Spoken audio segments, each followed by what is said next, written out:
Hello everyone, good morning and welcome back to my channel Raju লিপির সংসার। আজ চলে এসেছি আমার সারাদিনটা কেমন কাটে সেটাই তোমাদের সাথে শেয়ার করতে, অর্থাৎ আমার ডেইলি লাইফস্টাইলের একটা পার্ট শেয়ার করতে। চলো তো ব্লগটা স্টার্ট করি।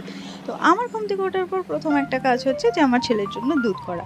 সারা রাত তা খাওয়ার পরে সকালের এই দুধ খাওয়াটা খুব জরুরি, তো সেই জন্যই আমি ওকে প্লেন দুধটা দিই। যাই হোক, ওকে খাইয়ে আমি চলে এসেছি ব্রাশ করতে। আমার ব্রাশ করা হয়ে যাওয়ার পর আমি আমাদের জন্য চা করব। বাপি আর মা একবার সকালে চা খায়, সেটা লিকার চা, কিন্তু এই সময় আমাদের সঙ্গে একবার চা খায়, দুধ চা।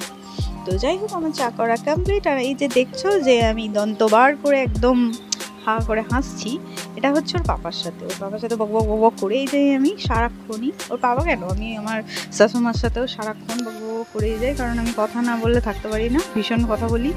যাই হোক, সেটাই আমি এখানে বক বক করছিলাম আর চা করছিলাম। তো করে চলে এসেছি খাওয়ার জন্য। আর এই যে আমার ছেলেকে কিসি করলাম, ওর যে রিয়াকশনটা দেখলে, এটা কিসির জন্য নয়, আমাদের বিস্কিট খেতে পাবে বলেও।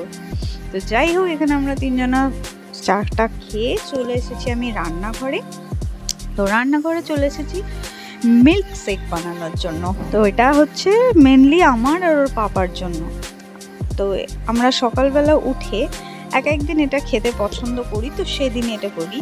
তো যাই হোক, সেটা আমি এখানে করতে আরম্ভ করে দিয়েছি। আর এখানে দেখছো যে আমার শাশুমা ভাত বসাতে এসেছে। তার কারণ হচ্ছে আমার ছেলে তাড়াতাড়ি ভাত খায়, তো ওকে আমি ভাতটা দিই, কেন না সকালবেলাও শুধু একটু প্লেন দুধ খাই বলে ওকে ভাতটা আমি তাড়াতাড়ি দেওয়ার চেষ্টা করি, যাতে ধরো ওই 9:30 কি 10টার মধ্যে ওকে আমি খাওয়ানোর চেষ্টা করি, 9:30 থেকে 10টার মধ্যে। তো সেটাই, তার জন্যই ভাত চাপাচ্ছে। আমার এদিকে এটা কমপ্লিট, আমি ঢেলে রেখে দিয়েছি, পরে খাবো। তারপরে কাজ হচ্ছে আমার ছেলের জামা কাপড়গুলো মেলে আমার নিজের ঘরটা মোছা। ওই একটা কথা তো বলাই হয়নি, এই ভিডিও শ্যুটটা কিন্তু আজকে না, এই ভিডিও শ্যুটটা ছিল আমার ছেলে চুল দেওয়ার আগের দিনকার। যাই হোক, আমি স্নানের আগে ওকে খাওয়াতে বসে গেছি, ওকে খাইয়ে টাইয়ে নিয়ে আমি স্নান করতে যাব। তো যাই হোক, এখানে স্নান করে আমি চলেও এসেছি।